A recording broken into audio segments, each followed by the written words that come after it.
Okay, so I have disconnected a bunch of wires since I last had this connected.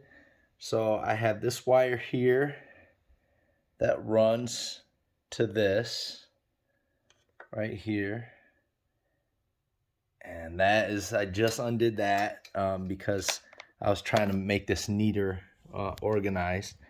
I got this that runs here, the blue with the blue, yellow with the yellow, green with the green. And that runs to this one right here,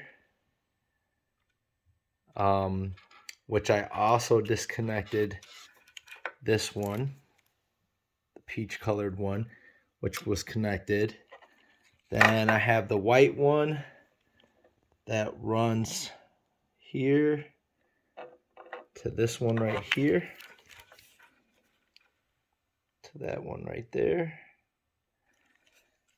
And then from that one, we also have the green, yellow, and blue that runs, looks like, back to here. So here's what I got. If you can tell out of this, this is a lot of wiring. How you explain how to connect this all back up would be appreciative. Let me know.